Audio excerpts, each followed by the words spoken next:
Hey, good afternoon. Thank you for checking in wherever you may be checking in from, whether that's from your home or whether you're hiding in the downstairs loo trying to avoid being confined with your family.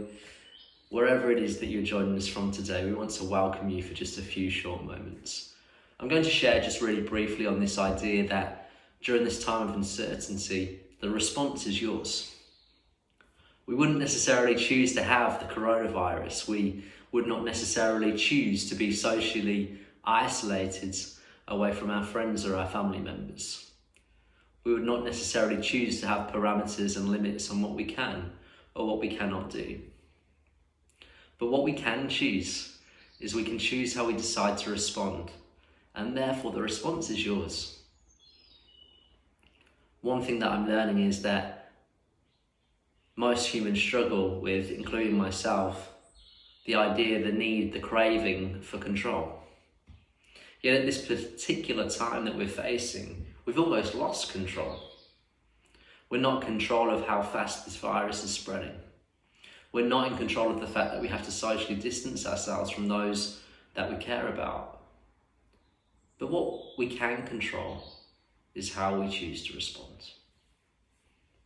And my encouragement in this time of fear and chaos and confusion is, may you choose love.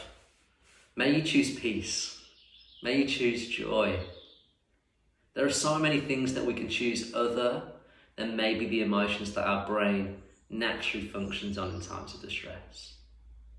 The response is yours. You can choose to press in. Most people at this time will become lazy. They'll develop even more of a Netflix addiction than what they already have done already. And what we can decide to do during this time is you can learn something new. You can write that journal that you've always said that you wanted to. You can read that book that's gathered dust that you've said that you'd love to read. You can take up drawing again because you used to do that as a favourite pastime. There are so many things that you can do to press in. You can choose selflessness over selfishness.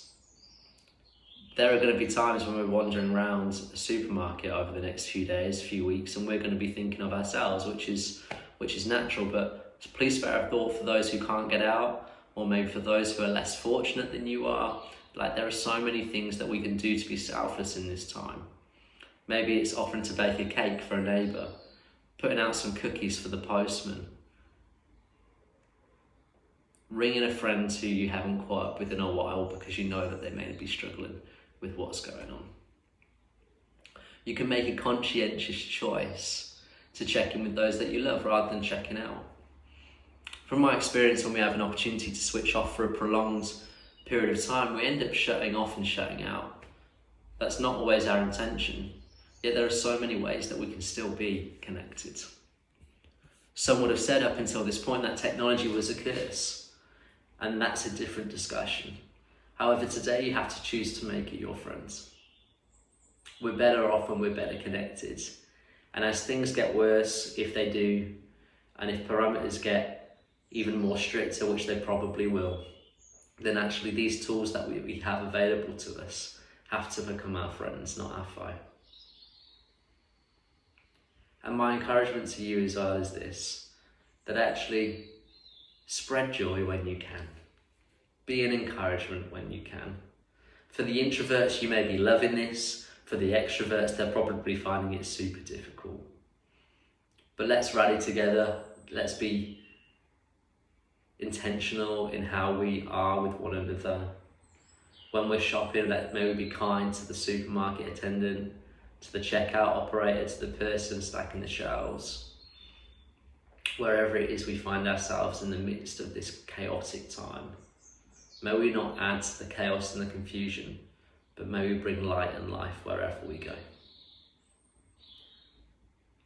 From me to you, if there's anything we can do, either myself individually or us as a church here at Ife Baptist Church, then we would love to hear from you. Know that we love you.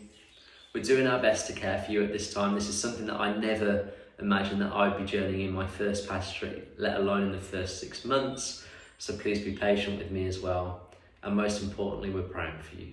So until next time, God bless.